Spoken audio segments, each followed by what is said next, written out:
Bonjour et bienvenue au Café Bonjour. Aujourd'hui, notre café matinal, on le prend avec Sébastien Aubert, le patron régional d'une des boîtes les plus emblématiques, je dirais, dans le monde, reconnaissable aussi, L'Oréal.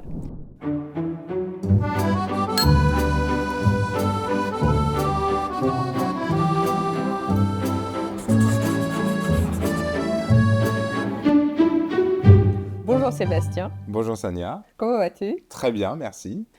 Ton café du matin, c'est un café du matin ou c'est thé ou c'est autre chose? Est-ce Ah, que tu as un rituel matinal? ah oui, c'est café. C'est café, d'accord. Tu carbures au café, d'accord. Oui. Tu en prends combien dans la journée? Ah, un peu trop, selon ma femme et mon docteur, mais Oula, je dirais oui, une dizaine. d'accord, d'accord. Tu es arrivé à Belgrade il y a à peu près un an. Quelles étaient tes premières impressions? Elles étaient nombreuses, puisqu'on est arrivé en septembre dernier en famille, après avoir passé une demi-décennie au Danemark, à Copenhague. Donc, très différent de Copenhague à Belgrade, mais très agréablement surpris, et en particulier par l'accueil des Serbes. Toi, tu es parisien au départ. Oui. Rive gauche ou rive droite? Rive droite, droite. D'accord, d'accord. Et donc aujourd'hui, tu habites à Belgrade dans quel coin? Dans le quartier de Autokomanda, à Mhm, la frontière entre le centre-ville et le début de Digne. d'accord. Et par rapport à Paris, c'est très différent. Est-ce que tu as noté certaines différences plus flagrantes, je dirais, que les autres, ou il y a des similitudes aussi entre les Serbes et les Français? Ah, j'ai, en fait, c'est difficile comme question pour moi parce que un peu plus de 5 ans expatrié déjà au Danemark et arrivé directement à Belgrade, j'ai un peu oublié Paris, que j'oublie ou je redécouvre. Donc beaucoup de similitudes, des choses que j'ai retrouvées, principalement que j'avais perdues au Danemark, qui est le plaisir de la table. Le plaisir d'être à table avec des gens, de bien manger, de prendre son temps. Et j'ai découvert que le business aussi se fait à table, en Certes. Serbie. Donc ça, c'est quelque chose qui me manquait au Danemark et qui est quand même très important à Paris ou en France. Donc c'est un des éléments les plus marquants. Ouais. Aujourd'hui, donc, tu es plus bourrec ou baguette? On peut choisir les deux.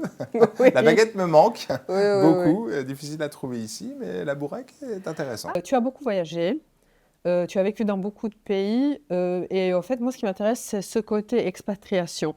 Est-ce que l'expatriation t'a changé? Est-ce que toi, tu es un homme différent aujourd'hui du gars qui est parti de Paris il y a 10, 15 ans? Oui, la réponse est oui. Ce qui est compliqué et intéressant, c'est qu'en même temps que tu voyages, en même temps que tu as des nouvelles aventures professionnelles, familiales, tu prends de l'âge et de la bouteille aussi. J'ai quitté Paris, j'avais 30 ans, j'arrive ici, j'en ai 40. Qu'est-ce qui est lié à l'âge, qu'est-ce qui est lié au Hmm. pays? C'est difficile de dissocier, en fait, tu peux pas dissocier. Donc changer, oui, certainement. Et je pense dans le côté le plus intéressant de l'expatriation, qui est cette idée d'accepter que tu ne connais pas, tu Hmm. ne sais pas. You know nothing, Jon Snow. Et je trouve que venant de Paris, c'est un exercice qu'on fait rarement en restant dans son propre pays, et c'est un exercice obligatoire dès lors que tu vas habiter dans un autre. Et je pense que ça ouvre la porte aux changements un peu fondamentaux en tant que personne. Est-ce que le marché serbe est différent des autres marchés dans la région et dans le monde? Est-ce que tu notes des différences ou alors on est tous friands des mêmes produits? Il y a deux tendances. Il y a une tendance de certaines particularités d'un pays à un autre qui demeure. Certains pays, je ne sais pas, sur le soin du cheveu, certains pays utilisent beaucoup plus de treatment, de masques capillaires, et c'est quelque chose qui demeure. Et il y a plein de particularités comme ça par pays. En revanche, quelque chose qu'on note beaucoup, c'est que toutes les tendances produits se transversalisent énormément. À travers l'Europe, la grande Europe, la très grande Europe, de l'Europe de l'Ouest à l'Europe de l'Est, ça se transversalise, et même mondialement, où on constate que les succès sont les mêmes sur Mhm. les top blockbusters. On lance énormément de nouveaux produits par an. On a à peu près 20% de produits nouveaux tous les ans. Mm. Et que les grands succès sont les mêmes à travers l'Europe et souvent à travers le monde. Et les échecs commerciaux sur les produits sont aussi les mêmes, quelle que soit la géographie. C'est quoi votre produit le plus vendu dans le monde? Est-ce que ça, toute marque confondue? Alors, le plus vendu dans le monde, ça va être un produit de ma division sur les produits grand public, puisque c'est là où Oui. on fait le plus de volume. J'ai un doute entre un shampoing, un mascara ou une eau micellaire de Garnier en particulier. Et je pense qu'ils ne doivent pas être loin l'un des autres. Donc, ce serait un D'accord. mascara, un D'accord. shampoing Elseve ou une eau micellaire Garnier. Je pense qu'il D'accord, serait d'accord. en blockbuster en D'accord. volume. International. Et alors ça c'est une question perso, mais de chez perso, parce qu'à chaque fois quand je commence à utiliser un produit que j'adore, il disparaît. Vous l'arrêtez. Pourquoi vous arrêtez certains produits? C'est ce que je disais, on a énormément d'innovations tous les ans. Ouais. La beauté, c'est un secteur qui est drivé par l'innovation, qui est principalement ce qu'on appelle du push marketing. On propose l'offre plutôt qu'on répond à des besoins. C'est un secteur où on crée les besoins dans la plupart du cas. Si on lance 20% de produits nouveaux tous les ans, certains doivent disparaître pour avoir de la place dans les rayons, tout simplement. C'est toujours le mien. Donc, dans ce cas, il faut qu'on te mette plus sur les bonnes innovations ou les bons piliers qui demeurent, plutôt que sur les produits qui sortent du portefeuille parce qu'ils ne sont pas si performants que ça. Alors, il y a aussi une question que j'ai envie de te poser, un mythe qu'on a en Serbie, et qui dit que les produits L'Oréal ne sont pas les mêmes en Serbie quand tu les compares à ceux qui sont vendus, par exemple, dans l'Union européenne. Est-ce que c'est vrai ou pas vrai? Alors, j'ai découvert ce débat il n'y a pas très très longtemps.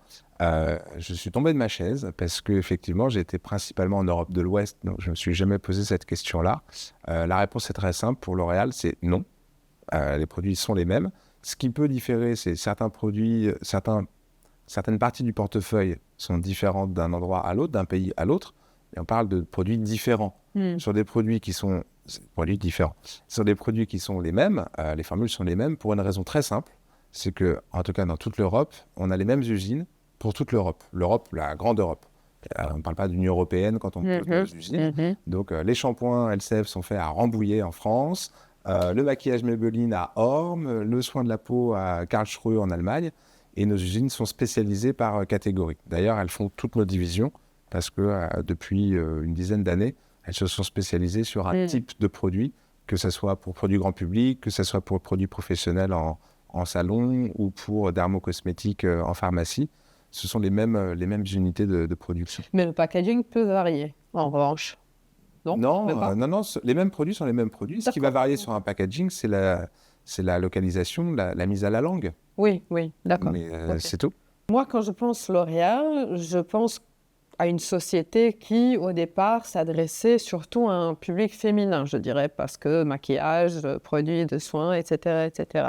Est-ce que ça a évolué dans le temps? Est-ce que vous vous adressez aussi aujourd'hui à un public masculin? Alors, oui, ça a évolué dans le temps. Oui, L'Oréal s'adresse à un public masculin. Ça reste beaucoup plus petit comme marché. Et du coup, comme ça évolue ou pas? Est-ce que vous avez noté une évolution? Ça a évolué sur les 15 dernières années, pas mal. Après, ce qui est plus compliqué, c'est que les catégories utilisées par les hommes, catégories de produits, ne sont pas forcément les mêmes que les catégories de produits utilisées par les femmes. Si je prends l'exemple de ma division de produits grand public, on fait principalement du soin de la peau, du soin du cheveu, du maquillage, de la coloration pour maquillage, les hommes et des déodorants. Voilà, c'est les 5 grands marchés qu'on a pour le moment. Et les hommes sont plutôt shaving, déodorant, gel douche. D'accord. Donc, on part déjà... Il n'y a pas de maquillage masculin. Non. Alors après, dans la division luxe, on a les parfums. Donc, sur les parfums, on va avoir beaucoup plus de reach sur les hommes, parce qu'ils utilisent le parfum pas autant que les femmes, mais quand même principalement. Et après, c'est plus une histoire de catégorie. On a tenté de développer beaucoup le soin de la peau, qui se développe année après année, depuis une quinzaine d'années, parce que les problèmes de peau sont aussi masculins que féminins, mais l'usage n'existait pas. Donc petit à petit, c'est quelque chose qui se fait. Les tailles de marché restent beaucoup plus petites entre hommes et femmes sur cette catégorie-là. Entreprise féminine. Et est-ce que c'est une entreprise féministe? Oui, énormément. Quand on a au niveau groupe, je crois, aux environs de 70% d'employés femmes et 30% d'hommes, oui, effectivement, on est obligé. Tu es une minorité. Je suis une minorité active et effectivement, ça change énormément de choses. ça change énormément. Donc féministe dans le sens où être managé par des femmes, c'est quelque chose de quotidien chez L'Oréal, c'est pas quelque chose d'extraordinaire. Maintenant, je crois que c'est monté jusqu'au COMEX du groupe avec un 50-50 qui vient d'être achieved il n'y a pas très très longtemps. Donc petit à petit, ça se fait, mais du bas de la pyramide jusqu'au haut de la pyramide, c'est quelque chose qui n'est même pas une question en fait pour L'Oréal. Formidable. Moi, je connais votre programme pour les femmes dans la science, qui, je l'ai vu en France. Je ne sais pas s'il est transposé dans d'autres pays dans le monde ou c'est uniquement un programme français. Non, Women for Science, c'est un programme international qui normalement est localisé dans chacun de nos pays. Tu couvres quel pays dans la région? On couvre 9. On couvre l'ex-Yougoslavie et l'Albanie et la Bulgarie. D'accord. Et le plus gros marché pour vous, ou le plus gros chiffre? On a 3 gros marchés à peu près de taille équivalente entre la Croatie, la Serbie et la Bulgarie. Et puis après, d'autres pays plus petits, soit parce qu'ils sont plus petits en taille, soit parce qu'ils sont moins développés. Je dirais que sur nos marchés, elle est globalement homogène, mais encore une fois, avec quelques particularités locales qui sont à prendre en considération. Par exemple, l'usage de maquillage est beaucoup plus poussé en Serbie qu'en Bulgarie. Donc, c'est quelque chose qui... Mais tu vois, je n'aurais jamais dit ça. Parce que les Bulgares, je les vois comme beaucoup plus maquillés que les Serbes. Ah, c'est intéressant. Voilà, donc comme quoi j'ai tort.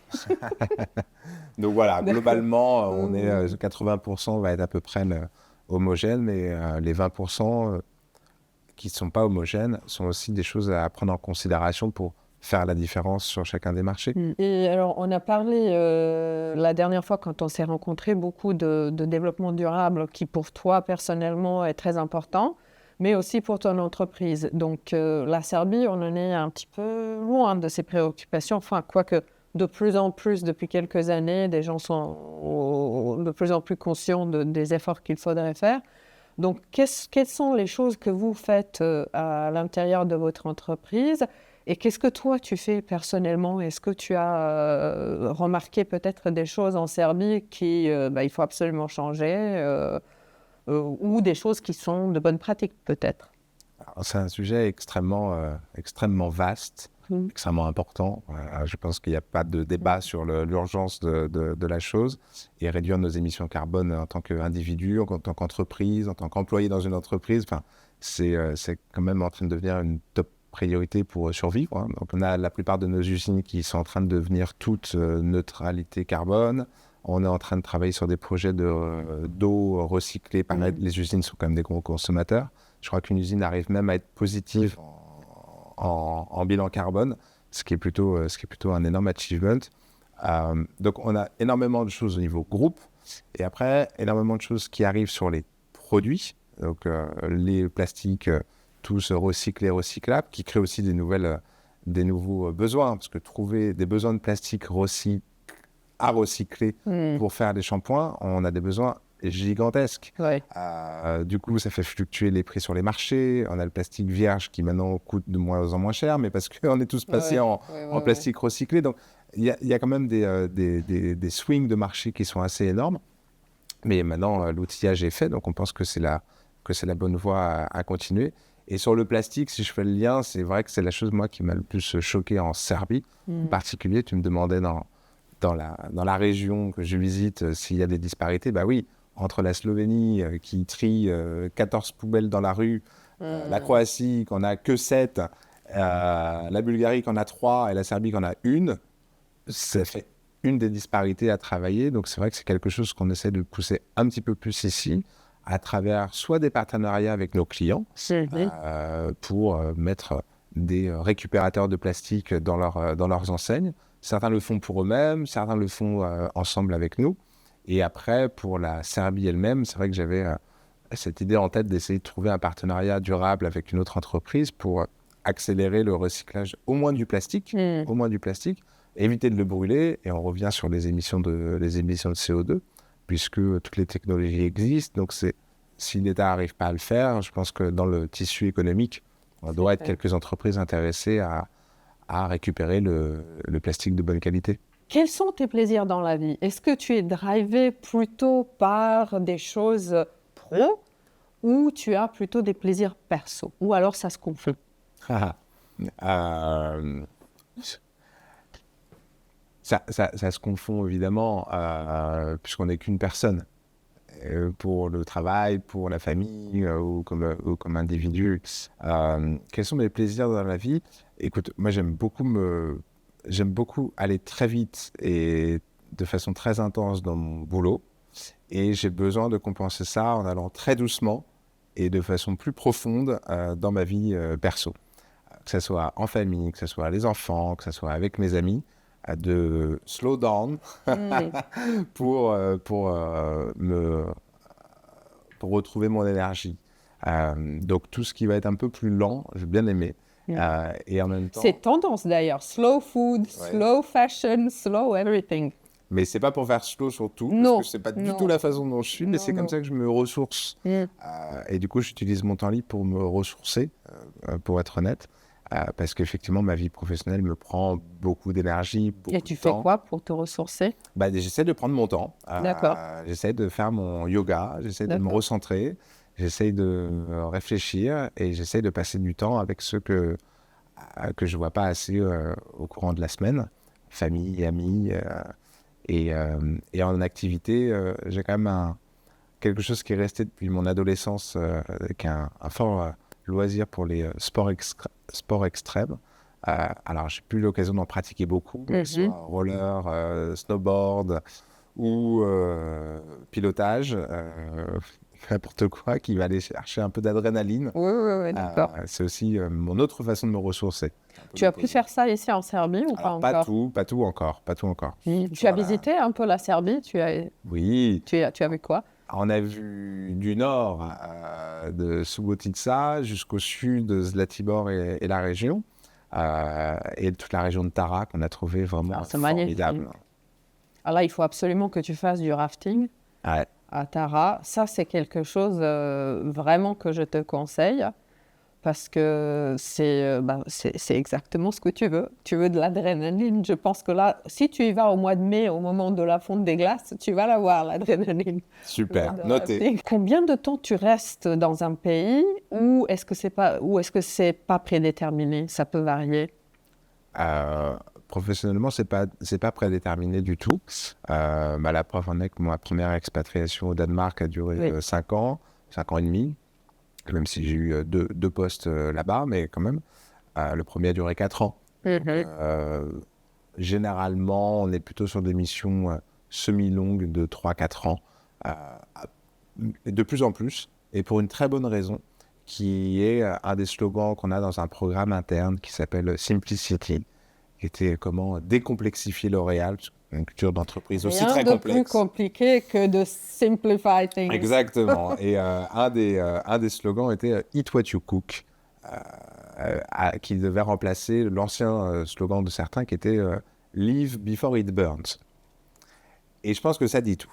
Donc, cette pratique de venir pour 2 ans, faire 2-3 petits coups de Trafalgar et partir avant que ça brûle, c'est une pratique qui a existé, qui n'était pas répandue, mais qui a existé, et contre laquelle on lutte énormément. Le Eat what you cook, à l'inverse, demande plus de temps d'approche pour comprendre ce qu'on est en train de faire, plus de temps pour la mise en œuvre, qui est aussi plus complexe aujourd'hui, avec plus de stakeholders autour de nous.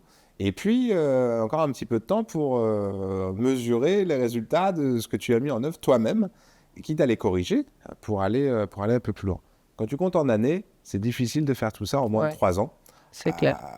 Donc, c'est pour ça que du coup, les missions n'ont pas une durée, mais grosso modo, tu sais que sous 3 ans, ce ne sera pas bien fait, et il va falloir un petit peu plus que ça. Et c'est quoi ton ambition perso pour la Serbie et la région? Tu aimerais quoi? J'aimerais des milliards de choses.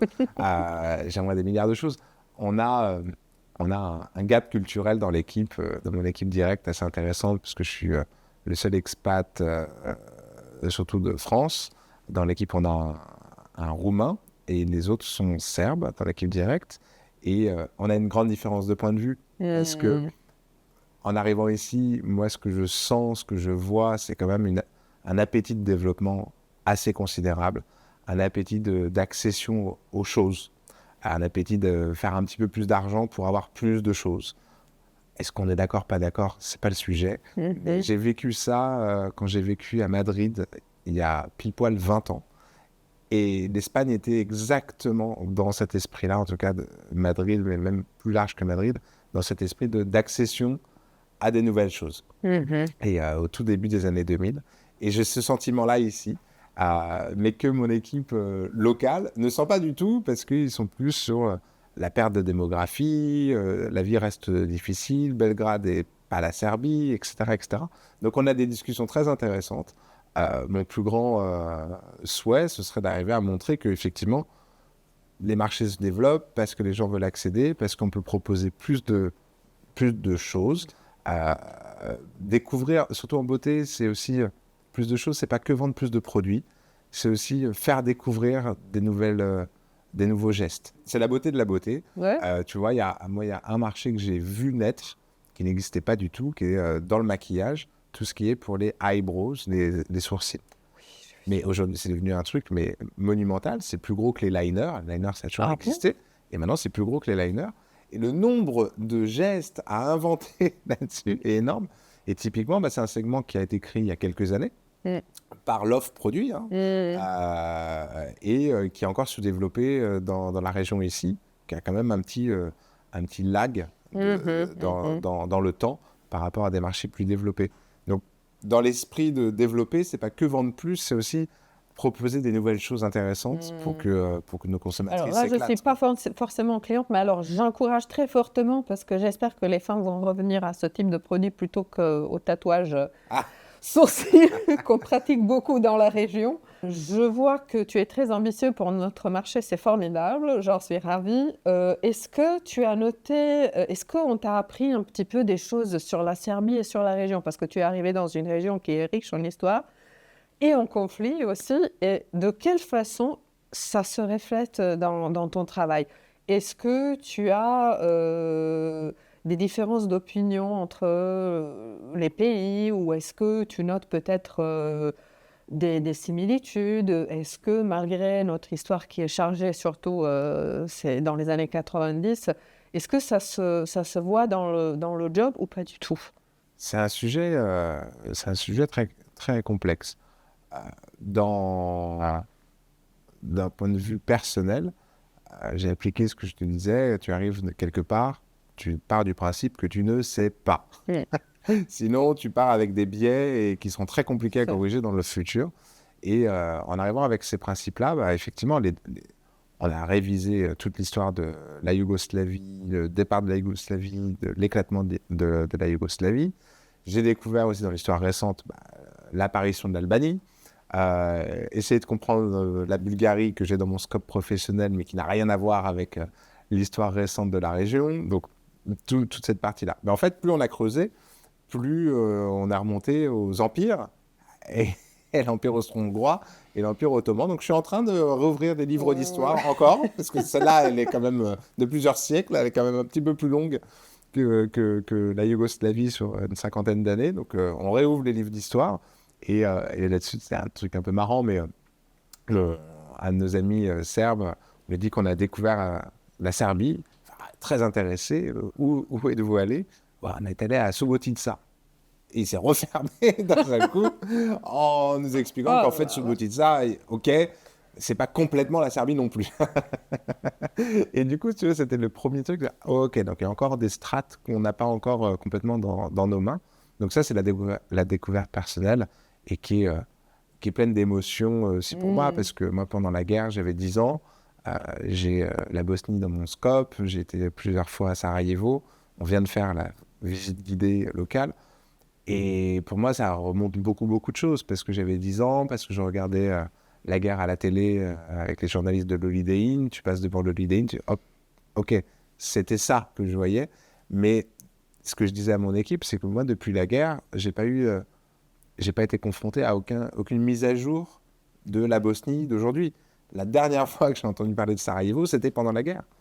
Et depuis la France, ou depuis le Danemark, j'ai plus entendu. J'ai découvert l'année dernière par le festival du film de Sarajevo qu'il y avait une présence internationale via via le festival. Donc, d'un point de vue perso, ça touche quand même des choses assez structurantes. Si je pars de le côté professionnel, on a une situation un peu compliquée parce qu'on reconstitue sur un marché, sur une organisation d'entreprise, on a quand même tous les pays de l'ancienne Yougoslavie ensemble.